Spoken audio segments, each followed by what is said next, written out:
Hey guys, what is up? Welcome into Attacking Third. If you're with us on YouTube, guys, thanks for hanging. How the heck is it going? Sandra Herrera, Christine Cupo, I'm Lisa Carlin. Christine, how's it going this morning?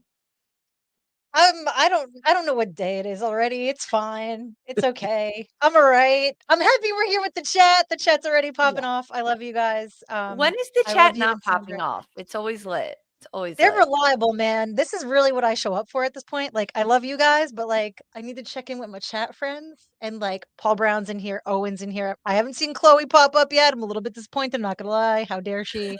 Haven't seen Funky. I mean, where are they at, people? Where are they at? Love the shout Sandra, out. she knows. She knows it all. Love the shout outs. Like it's just we're getting personal up here in E3. I love it. But I think huge congrats in order to Lisa. Successful weekend of NFL. I'm a little surprised that we don't see you rocking the Eagles gear today, but congrats, my I friend. know, honestly, it's so cold in my apartment. I needed like a big chunky sweater to keep me warm. But Owen, I see you. How about them birds? Let's go. It was a bit of a stressful afternoon yesterday for me, my hubs and my family watching the game and everything. But guys, we got it done. We live to There you see go. another day. Thank you, Sandra. You know what? Who's up Thank next? you. Who's up next, You're Lisa? Because like I can't root for the you're Eagles, fine. but I can root for the demise of other teams. So The Commanders. They're Oh, going down. They're mm, going down. Well, guys, has this just become an NFL podcast? we Maybe. might have to hit that. We might have to hit the reset button, Lisa. Okay, wah, Sandra. Sandra, you're right. Let's hit the reset button. See you in a second, guys.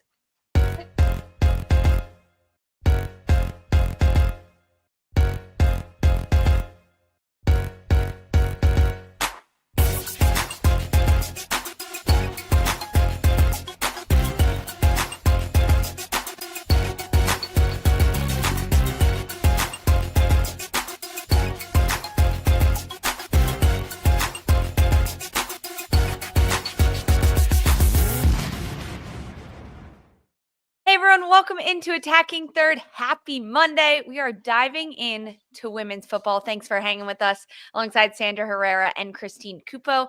I'm Lisa Carlin. Today we've got BWSL that we are chatting about, NWSL Free Agency Trades, things that have happened, a little bit of a mailbag.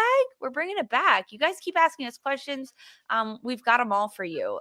Thanks for hanging with us. Good morning. Sandra, how the heck is it going? Are you freezing over there in Chicago, just like us on the East It's Coast?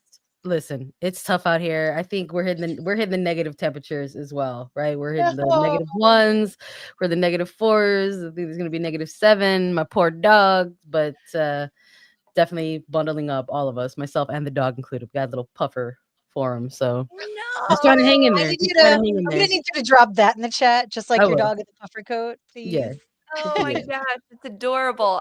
Okay, Christine, we are glad that you can make time for us today. You've been all over Galazzo Network already today on Morning Footy, talking everything soccer. Super Now you get to sub. dive into the women's team, but thanks for making time for us. We're honored. Um, y'all know I love you. You're my number ones. I Thank like how you. there was no reaction. You're like, we don't believe you. It's fine. I was touched. I'm There just will like, be more. it's gonna be a great show. That warms me enough. That's all the warmth I need I to was get waiting get for me the through but. I was waiting for the you're my number ones, but I don't know. it. Wow, when I say something in earnest, you're waiting for the shoe to drop? Damn. Chat, do you Always. believe this? Lisa doesn't Always. believe that I love her. Sandra at least gave me a little heartwarming. Damn. Well, I'll do I'll better. admit I'll do better. it. 2025. I will be Guys, spreading nothing but hearts and rainbows. hearts and rainbows and love and joy, and we're doing that today a little bit too because we are celebrating MLK Day in honor of the absolute icon, civil rights activist and icon, Dr. Martin Luther King Jr. So happy MLK Day to everyone. Get out there, volunteer, be kind to people, try to embody the spirit of MLK. I mean, that's what I'm going to try to do today. He was the greatest. He stood for equality, peace, justice, community, and we are honoring him on this day and putting a spotlight on him. But the work that he did, all the people he influenced and affected, and how his ripple effect continues to roll throughout the world as we celebrate today in 2025. It's crazy. It wasn't that long ago, but he's done so much. And Christine, you were on Morning Footy this morning with our own Darian Jenkins, where the show did talk about MLK and who embodies the spirit of MLK. You gave us a good topics and conversation. So we're just running it back. Take a listen to this. I am honored. I love this. I love what we're celebrating together. And I want to give a shout out to somebody that I think embodies all of those characteristics of Martin Luther King Jr. And that is my good friend, former teammate, current Utah Royals player, Amani Dorsey. She is a player who helped found the Black Women's Players Collective, which, Jalil, I know you're familiar with. We've worked with Black Players for Change. It kind of what helped kickstart this. In 2020, we were in the bubble, and Amani was the player who corralled all of the players of color to create this.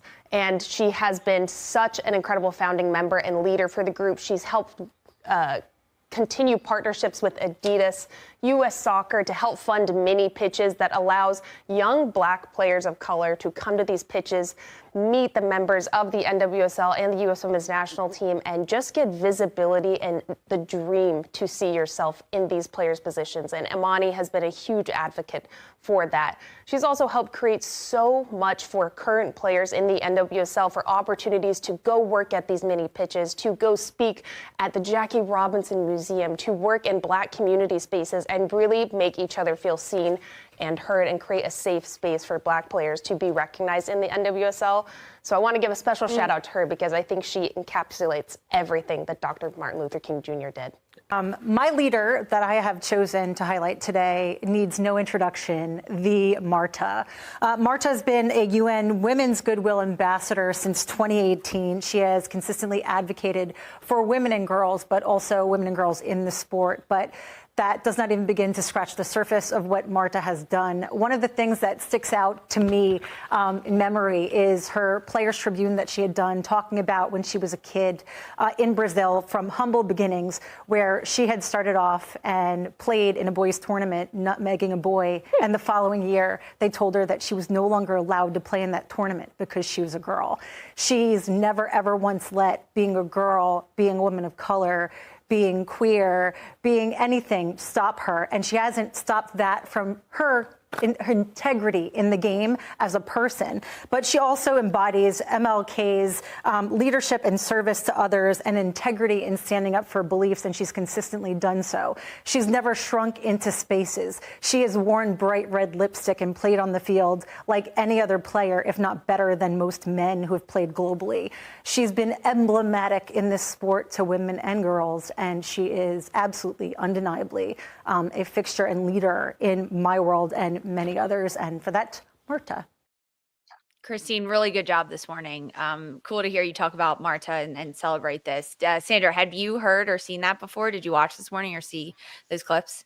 No, I'm reacting to it the first time, and I love it. What a great segment, and honestly, what a great duo of players to sort of, pick and say that they kind of represent a little bit about what the person behind this day is all about. So I love that was even a segment. Shout out to whoever kind of like brainchilds that was. And I love that you and Darian were able to choose two different players, that maybe like folks aren't going to think about right away when they think about this day. So it's making me think about like, what are players that maybe like I would have chosen, or like, looking across the landscape. And I think that is what resonates with me the most. The fact that there's probably so many players. There's almost too many that you can't narrow it down to one or two. And I think that's one of the really beautiful things about NWSL as a league in which we cover constantly, that there are so many players within the space who often are trying to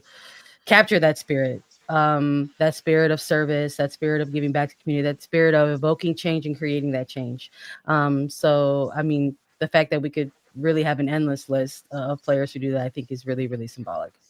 It is. Yeah, really- I think if I add anything to that, just as a message today of all days and going forward, is just a reminder of MLK's principle to live with integrity and to continue every single day with that integrity. I think it's going to be an important reminder for all of us moving forward, especially given just the way the world is right now. Yes. Very, very well said. Appreciate it. Everyone in our chat is like loving this. Yeah.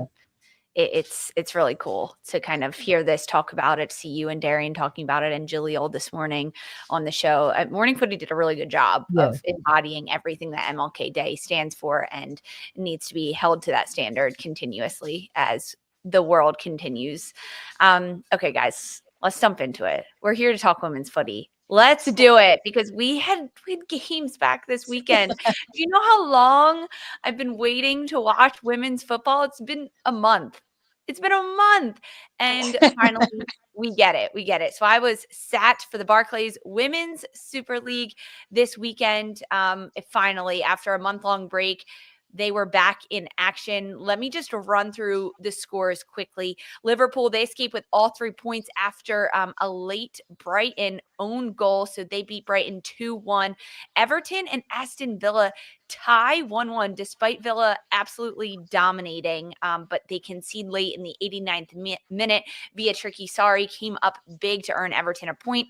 Tottenham in the 4th minute, an own goal gives them a 1-0 win over Leicester. Leicester now winless in their last 6 matches. West Ham, they had to take on Chelsea, and Chelsea crushed 5 goals, and they remain unbeaten. They've netted their 32nd, 33rd, 34th, 35th, 36th goals, 4 different goal scorers, and an own goal.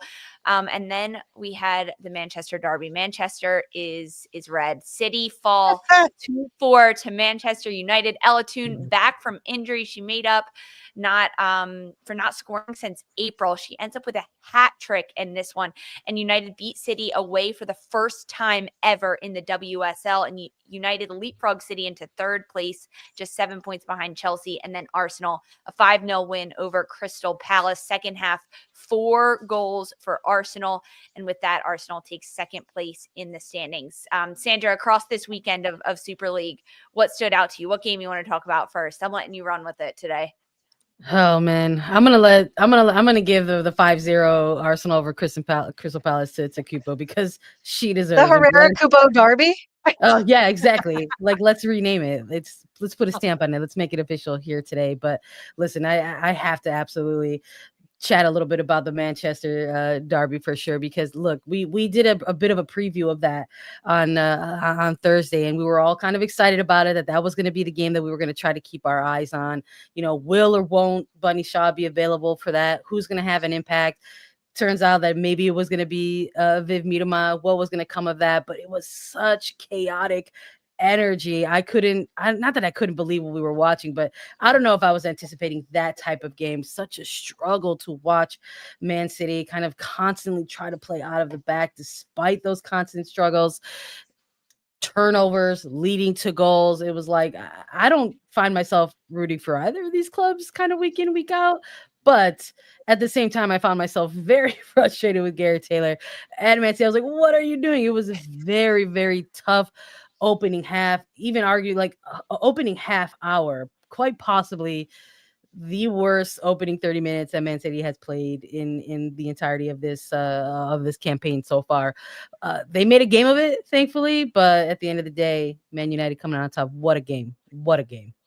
Yeah, this game was actually crazy. I mean, all the goals except one coming in the first half, and from the very start it looked like United was just going to absolutely run away with it. Ella Toone, she gets a brace in the first half, but right before halftime, City come back. It's Miedema, it's their new signing Rebecca Knack, who get 2 headers at the end of the first half. And I was like, okay, this is the City side that we're seeing. Of course, missing big players, right? Lauren Hemp unavailable, Bunny Shaw unavailable for City. And they lacked a lot of urgency in their attacking end.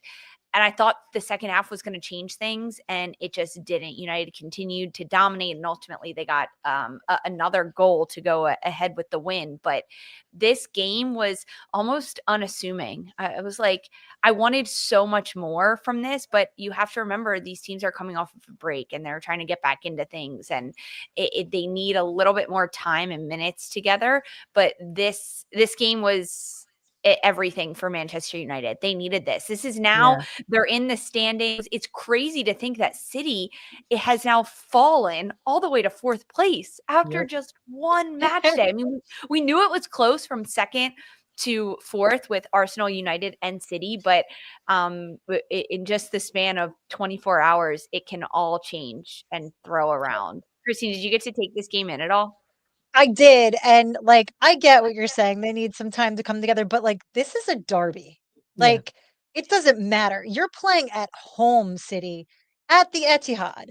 Like, step up. Like, this was genuinely embarrassing. The only performance that really got put in there that was worthwhile was like Viv and maybe Mary Fowler. Everybody Yeah, else really Fowler played well. underwhelming performance. Yeah. What was that, Lise? I think Fowler played pretty well. There Yeah. was moments where she was cooking, but then isolated on an island. They didn't have a lot of connectivity for City throughout the game. And I mean, Sandra, you said it too, like building out of the back, like as a rough day at the office for Kiara. I was like, make it stop. And then they kept trying to do it. Tough day. But yeah, I don't know. For me, once Ella Toon started scoring at a cadence of 20 to 15-minute intervals, I was like, You're like, wait a minute. Wait, can we mark her? let him cook. Let him cook. Somebody, I was like, maybe let her run. I don't ordinarily say that about Ella Toon. I'm usually like, shut her down. Like, I love to see the demise of a City or a United side, but she was in full form. Also, Miyazawa had a really great game. City came together. United came together and looked like a team that I don't think we even saw in the first half of the season. Yeah, we'll see if they're going to be a force to be reckoned with going forward. But right now, like, that's a hell of a statement to make coming back into the season and just like absolutely banging on City to where they look like they do not belong in this league. Yeah, a team though, Chelsea, they stay at the top of the table. They get 5 goals this weekend. Excellent goals for Chelsea. Kat Macario starting the scoring for the Blues in a really fun win over West Ham. But the team that's perhaps closest to catching Chelsea, well, at this point in the standings and in the table, Christine, is Arsenal. And they did so with another win this weekend. They continue to stay on top, but it was 5-0 over Crystal Palace. Only 1 goal in the first 45 minutes, thanks to Leah Williams. Yeah, but like defender goals. So how does that make you feel, Lisa? I know you like those. Let's go. A left back goal. I mean, that's like my jam all day. I was a left back in college. That's what I love to see. But then what changed, Christine? I mean, first half to second half for Arsenal was night and day. Well, what the heck was the difference maker in the second 45? Oh, yeah. I mean, the beginning, they started off slow. I was kind of like, okay, they're hunting. They're not finishing their chances. The passing looked good, though. And then second half, I don't know what Renee said at the halftime, but like Alessia Russo pulling up and being her, and then Beth Mead right behind her within minutes, scoring those goals. You just started to see the Arsenal that you knew is in there perform to their level. Like, saw Foxy getting up on that right side, getting in there. They're making the right runs. Everything looked like it should have. And I say that should have, because you know what Arsenal are capable of. Like, they're a very good squad. They just sometimes have gone to pieces where they're a half step behind each other or they're just not playing. They played as a whole team, and it really did come together in the second half. The second half had a lot more movement, looking to switch the point of attack for Arsenal with a lot more urgency than in the first half. The game plan was just there. Now, Sandra, I have to ask this. Did you think at halftime, like Crystal Palace, like, you guys got this? Let's go. You're only down a goal. I got to lean into it. I got to lean into it. I said, hey, anything could happen, right? But at the same time, not this week. Look, Arsenal coming out hungry, conceding a goal in the opening 5 minutes of the game does not bode well for anybody. Even if you somehow manage to get things together and say, let's just get to the half, you still have to play this team in front of you that has so many good pieces. I mean, we're talking Beth Mead getting on this scoreboard with Alessia Russo, who's just sort of seems unstoppable at this point for Arsenal. And so you're still playing that same team that you were struggling to try to contain in that first 45. You had to do it again in the second half. So eventually it just sort of felt like there was a lot of bending and it would break. And that's absolutely what happened. But a 5-spot, a 5-piece, a whole 5-piece, that's tough. Wait, you know what, Sandra, the glass is half full because quite frankly, Arsenal gave Palace way too much respect that first half. They did. and there should have been more goals. So that's on Arsenal. I'm They sure should've. that Renee has them running tape saying like, here, what went wrong here? Because you didn't capitalize on nearly enough. Second half performance definitely reflects more of that squad, but like, sorry, Palace, you picked up more yellow cards than goals this match. Yep. That's a Yep. tough stat, Christine. Even shots on target as well. Yes, exactly. One Meanwhile, shot on Arsenal target. Arsenal had everything to play for in this game, right? A chance to get higher in the table, a chance to start play back on the right foot, and a chance to play for their new manager, because ahead of this match day weekend, Renée Slegers, who had been the interim head coach, had been appointed as the official head coach of Arsenal after 3 months as an interim. She signed a 1.5-year contract. And under Slegers, I mean, she has turned this Arsenal side around just through 12 matches, 11 wins and 1 draw. Christine, this is what everyone was asking for, the players, the fan, and now it finally came to fruition. Is this what you wanted for Arsenal, for Sledgers to be named the head coach? I mean, yes, once we got past I'd say the talking stage where we were all sort of fantasizing who could potentially be in this coaching role, I think that they gave Renee enough time to prove in the interim spot that she had the capacity to turn this team around entirely, and she's worthy of being the head coach of the Arsenal. And she proved it. She absolutely did. She did a remarkable job of getting the squad to come back together, to buy in. You saw it almost immediately upon Jonas Eidevall's exit, which, usually there's some bit of a manager bump, a new manager, whether it's interim or full appointment. There were other names thrown around. Obviously, that coaching staff is kind of stacked. There's also Kelly Smith. There was lots of chatter over like, why Renee, how Renee, there's other people there. And I think Renee has proven that this is why Renee Slegers, head coach of the Arsenal, absolutely earned this role, has the capacity, has the team behind her, and now has them playing some of the prettiest ball we've seen in a minute. Yeah. Sandra, when you think about our chat with Jonas Eidevall, who's now in the NWSL, I mean, he had lost the locker room at Arsenal, and now Renée Slegers comes in and she turns it around. This is the steps in the right direction. What does this mean for Arsenal this year, now that they have some stability at the head coaching position start 2025?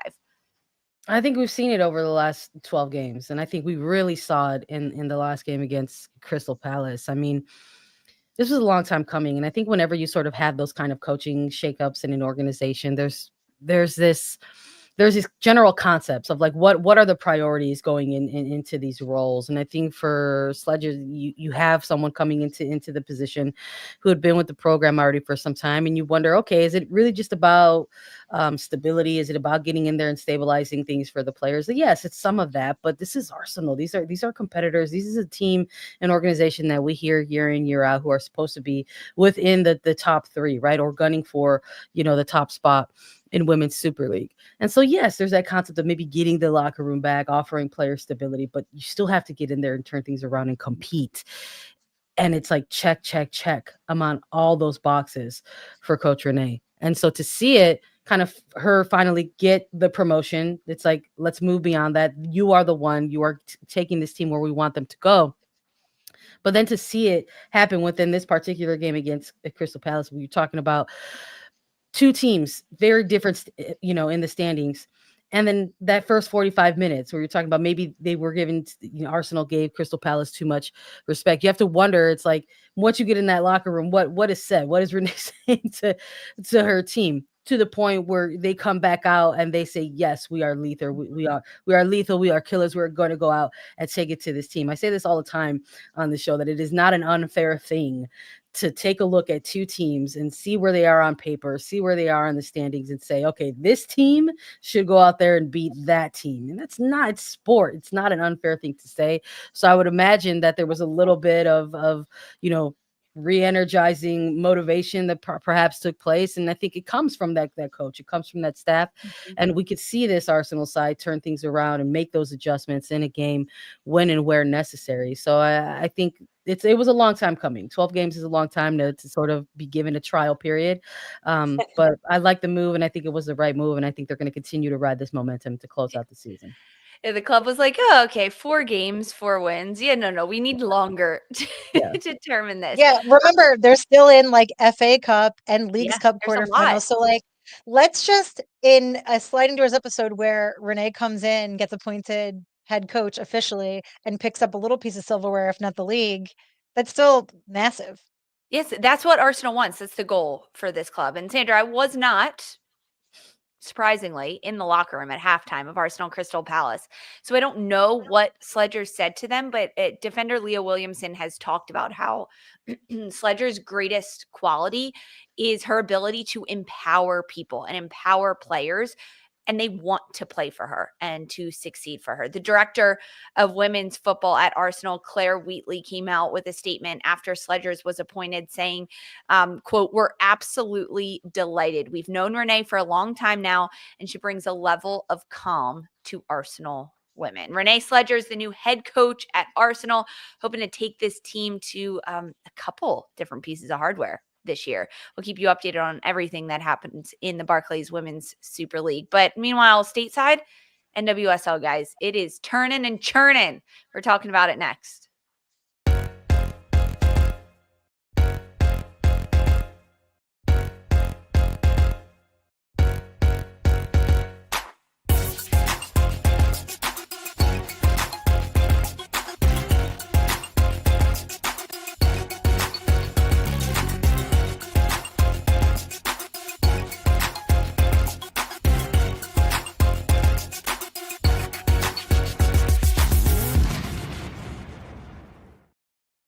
NWSL free agency is fully underway. We have a lot of trades and transfers that are happening.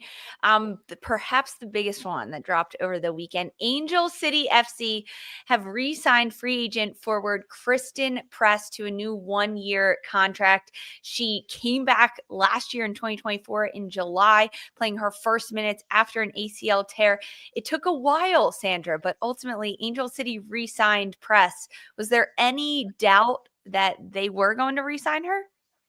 Not for me. And I don't think out of anyone in terms of, conversations that I've had about it. I think this was a franchise a long time in the making. It took a long time for California to even have one team, let alone now 3 in NWSL. And I think when you look at the player pool available at that time for expansion, and Christine Press and her long-standing ties to the LA area, that this was always going to be a homecoming and ultimately where she wanted to ride out her career. And so maybe it's not so much of a surprise, but I'm with you in that it felt a little longer, right, than it should have should have taken. But I think when you look back on her time with Angel City, there's going to be some layers of wow, what could it have been if maybe something like an injury didn't come into play? But that's soccer, and Press has been very forthcoming and transparent about how difficult that comeback has been. And I think when you look at 2024 specifically, and maybe some of the highlights of NWSL, I think Christine Press and her return to play is absolutely on that list. It was one of the things that so many of us celebrated in terms of her return. Now, what that means for Angel City moving forward, it means they've got approximately 1 year with Christine Press to maybe kind of shake things up and do something special, because the timing of the contract is through 2025. And so maybe there's a little bit of energy of like, let's sort of just take things as they come and sort of see how they go. There was a similar energy around Marta as a free agent. What was that contract going to look like if she did make a return back? Some of these players are navigating different phases of their career. And so for Christine Press, it looks like a 1-year deal for Angel City. So we'll see what it plays out like. It's a good move. I like talking about that because Press, we didn't get to see her full strength last year again, and I want to see that. So 1 more year we get with her in Angel City. Washington Spirit, guys, they've made some moves in their coaching staff. Longtime goalkeeper Nicole Barnhart announced her retirement a few months ago, and now she has joined Washington Spirit as an assistant goalkeeper coach. So you still get to see Barney out there contributing to the league. But even bigger, even though there's not a name attached to it, Christine. In a trade with Orlando Pride, Washington Spirit have acquired an additional international roster spot in exchange for $50,000 in allocation money to Orlando. They're cooking. Washington's cooking. They need another international. Who the heck do you think is on the horizon to potentially come to Washington? I don't know, because one, I'm so excited about this prospect, because not that we didn't know that the Washington Spirit were all in, but I feel like they've just pushed their chips center table. Like, okay, we might have lost this final, but we're coming back stronger than ever this season. There's so many international players that I would love to see come over that I mean, is this supposed to be my total fantasy reach? Because like, Please. can we convince like Bunny Shaw to come over? No. I mean, that's not the Who worst do I thing in have the to world. who do I I would have where love do I to see send where do I send the edible arrangement for that? To Yeah. Chicago. Chicago. Chicago with Lorne You give Donaldson. Bunny Shaw under Lorne? I Come would on, rather Sarah. see her under. Crazy concept. Could you imagine Bunny Shaw with Trinity Rodman, Ashley Hatch? Unfair. No, just like Unfair. they could literally sip tea in the final third and just not Exactly. I know. No No, news yet. I think they built something there great. I can't imagine who they could pick up. I love when you see that though, because I feel like that is like the ultimate dangling of the carrot in NWSL when they're like international spots, and you're like, excuse me, what? What do you want Yeah. to do? Okay. News and updates notifications turned on for Washington Spirit to see what happens with this international roster spot. Meanwhile, Houston Dash, Laura is hanging with us in the chat.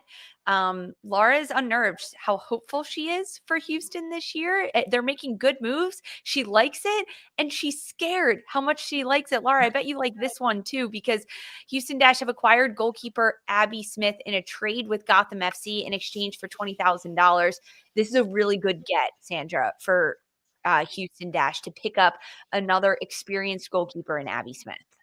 Yeah, 100%. And I mean, look, what a journeywoman. I think at this point in her career, Abby Smith has seen some teams, right? I think this might be, what is this, like a fifth or sixth team? I could be wrong, but this is a very experienced, capable goalkeeper. I think, unfortunately, we were just talking about injury affecting players with the press. I think this is a player that has had to deal with that as well. I think when she was signed to Gotham in that initial free agency period, I thought it was a really good pickup for them as well. I think went about 15, 16 games with an incredible season with Gotham, and then unfortunately picked up an injury and has had to kind of navigate that with her time there. But that has come to an end, and now she's going to Houston, which you have to take a look at their roster. Pretty big goalkeeper in front of her and Jane Campbell, but I don't know if that's maybe a tough scenario to have. I think when you look at Houston, you say, who's their starting goalkeeper? You know who it is. It's Jane Campbell. But something very unique is happening, in the women's national team program. There's an opening for the next starting goalkeeper, and there's a ton of goalkeepers, I think, who have been in the pool. And I think Jane Campbell is one of them. So maybe this is a little bit of Houston with an eye on the future. Maybe Jane Campbell's going to spend some more time away from club, having to get into national team camps, perhaps to get reevaluated at that position at the senior level. And so you're going to need to have somebody who is reliable, experienced, has good hands, can make good saves, can play in this league and make saves in this league. And so they went out, and I think they got one of the best goalkeepers to kind of help flesh out your bench. And I think that's a great pickup for Houston and Abby Smith. I love, Sandra, that you took it from the Houston perspective, that they need depth, and this is really good. If I'm Jane Campbell, I am over the moon that my club has brought in another goalkeeper like Abby Smith that is going to push me to be better every single day in training. Right? Jane Campbell's spot is not safe anymore once you bring in another first string starting goalkeeper. And considering that there is an open spot at the U.S. women's national team goalkeeping position for a number one, I'm Jane Campbell. I want that number one U.S. women's national team spot. And I need someone to be pushing me every single day to elevate my game in training and to make me uncomfortable, right? Growth comes from the uncomfy. Yep. And that's what's going to happen now at Houston with Jane Campbell. You know and who Abby. else will make Jane Campbell really uncomfortable, who's also still thriving? Fallon Tullis-Joyce. I think that'll crank the fires under her heels too, because quite frankly, she's even the last match, Great like game. the Great game. derby, like Great game. I'm telling you, yeah, Jane should be shook, but like let's see some of her best performances come out of it. I love when there's competition like that. Me too. This is also PCJ just like with United this past weekend. That's the game Christine is mentioning. NWSL Sorry, regular I season. assume everybody's in my carnival of a brain. NWSL regular season too, which is coming much quicker than we all anticipate, and how we know it can kind of play out at times, even though this is a 2025 season where maybe there's no quote unquote major international tournaments for, let's say, the U.S.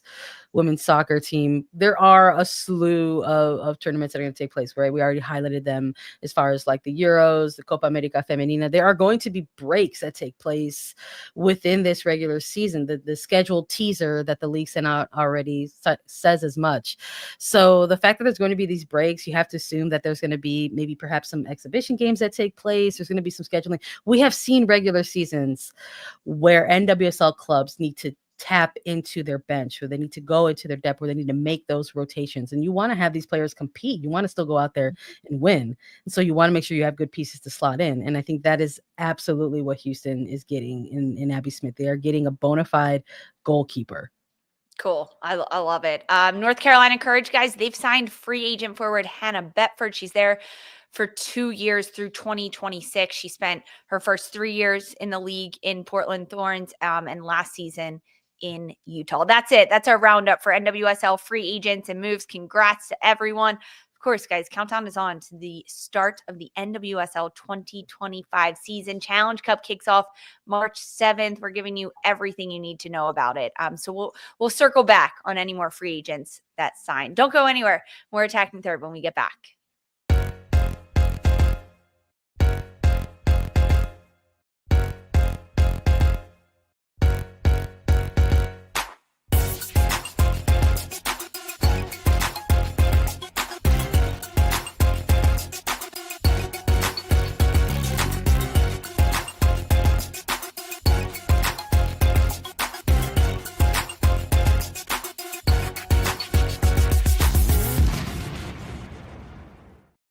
Ding dong, mailbag time. You've asked your questions. We are here to answer them. Christine, don't laugh so hard. You know I do that Sorry. now. Like, this is my favorite segment because you're just, no, I need you to just, we need like a ding dong remix where it's just Lisa Okay. every episode. Ding, ding, ding dong, ding dong. Hey, at least we're having fun with it. Guys, you have questions for us. Keep asking them across social media at Attacking Third. Leave us comments in the chat everywhere, and we get to answer them. We have a couple questions today that we are running through for our mailbag segment. At Shudder to Think 0110 asks, should the NWSL eliminate the neutral site final and award it to the best record team? Yeah. Sandra, this is a tricky one because neutral site only came into play in the NWSL in the last couple of years. You've been a part of a lot of different championships at neutral sites, not at neutral sites. So what do you think? I think been there, done that, moved on from it, got to stay moved on from it. First of all, shout out to a great username. That's great. And great question, because I mean, you have to wonder if like we're navigating this new decade of NWSL. So maybe you want to revisit some things. I think that's totally understandable. I don't think this is a thing you revisit. And unfortunately, this is another one of those scenarios that highlights the discrepancies that we navigate when we cover and talk about women's sports and when players have to play in this league.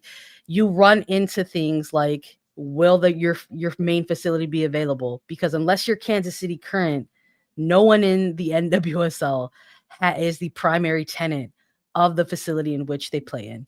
And so there's a number of things that come into play. It's like we're talking about a championship final that you are going to have a very short buildup to kind of maybe sell tickets. You're going to have a short buildup to prepare an event of that very large type of scale.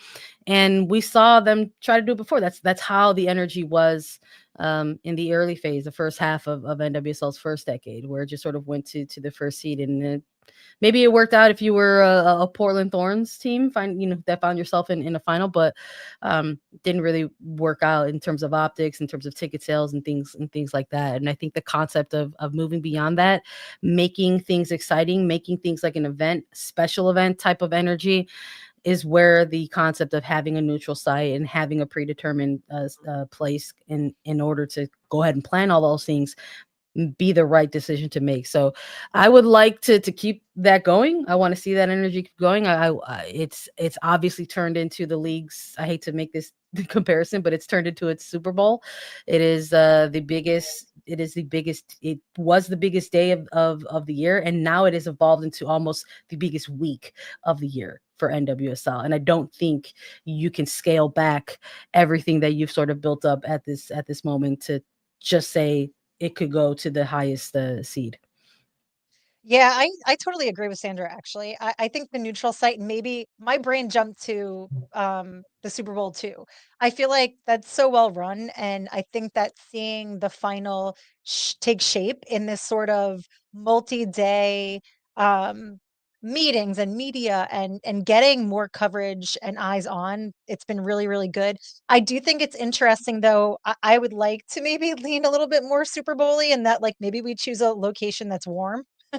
Like, consistently just choose, like, big Fair. markets that are, like, warm outside, like, that would be cool. That's fair.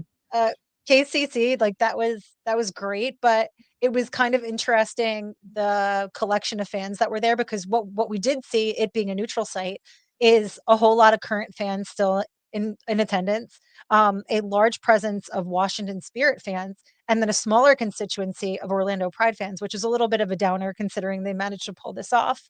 And I think that just kind of reflects the fan base, the desire to see games, but also, like, it's a little bit more of a challenge to get to Kansas City, um, flights and costs and things like that associated with it. So, I mean, I think keeping all of those things in mind, like, it should be a neutral territory. It shouldn't feel like a home game for anybody. Make everybody a little bit uncomfortable. Make it a bigger spectacle. I'm all for that. Yeah. I think that Yeah. there's some things to tinker with, but the neutrality of the site isn't it. What do you think, Lisa?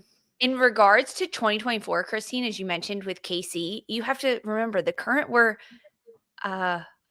they thought they were going to be in the championship. They were in it. They were in it. We're in it until the very, very end. With the planning of it, right? There's just, I'm going to be real honest right here. The NWSL did not have it together to plan something this organized in a week's time. So if we want all the events leading up to it, there was live podcasts, there was a skills challenge. There's so many things this year. It's become an event, and you can only do that and plan it when it's a neutral.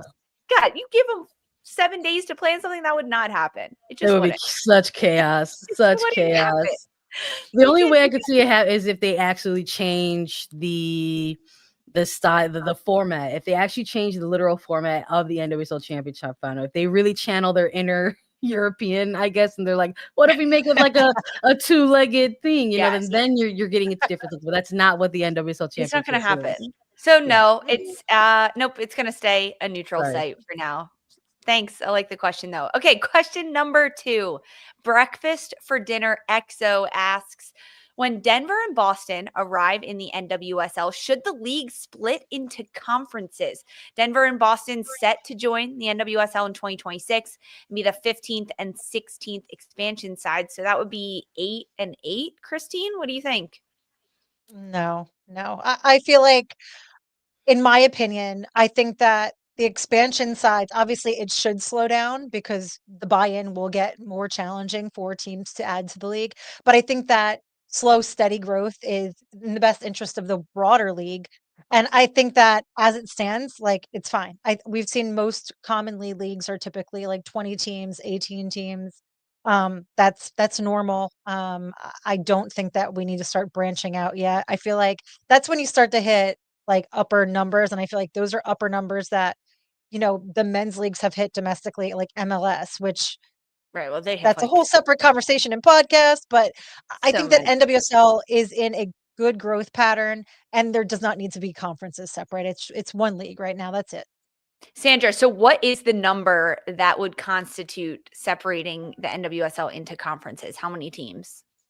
Oh my goodness. I hate to be this way, but it probably has to be like at least 30. And I think we're all in agreement where we're just like, pause. No, don't need to do that. Don't want to see that. Especially don't want to see that in like the next couple of years.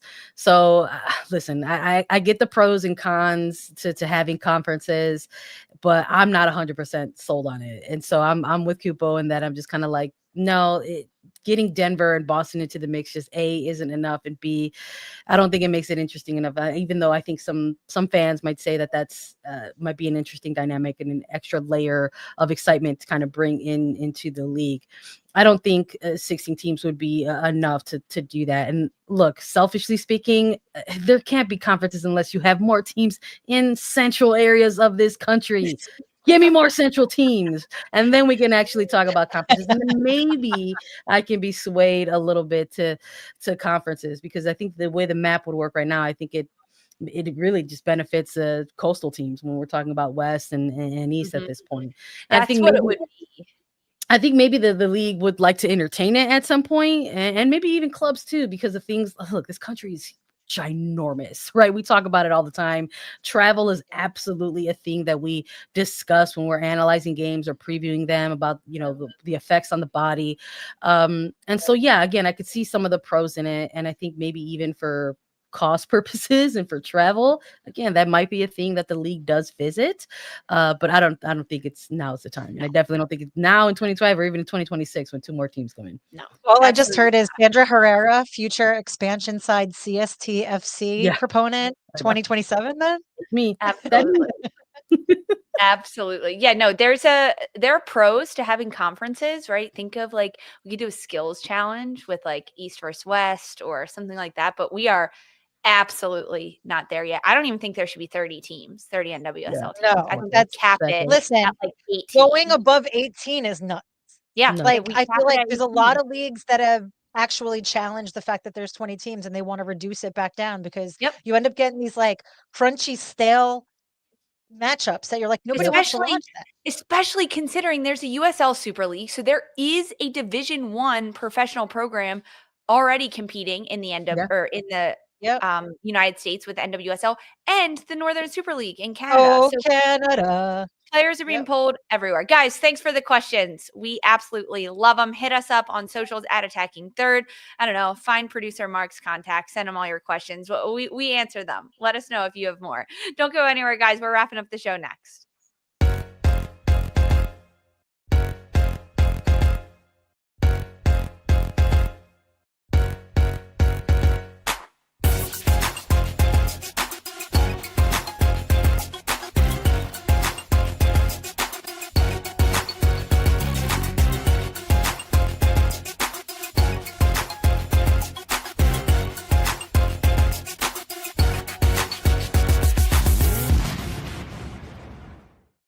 Welcome back to Attacking Third. In case you missed it, news and notes, everything that's happened around the world of women's football, as we're filling you in.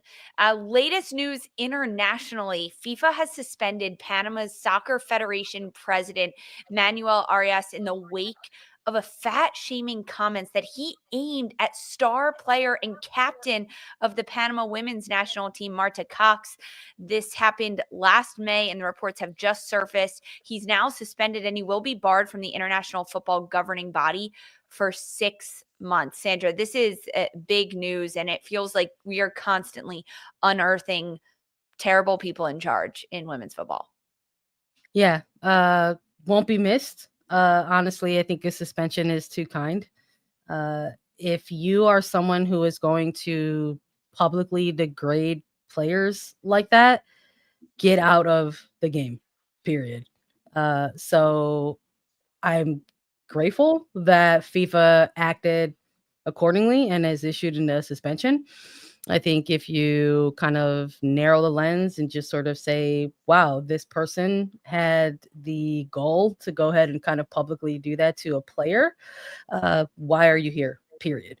So I think it's a consequence to issue, but I don't actually think it's enough. I would have loved to have seen like just a ban from Panama, but that's me. And I would argue that maybe some people would have liked to see similarly, but you can't do that, especially when the comment was a retaliatory comment. It was a deliberate retaliatory comment from this man to a player, a captain of their women's program, because this player was distraught, in tears. We're talking about a major tournament where it was, yes, an inaugural Gold Cup, but she was upset. Martha Cox was upset because she wanted more, and she expressed that in her comments exiting the tournament.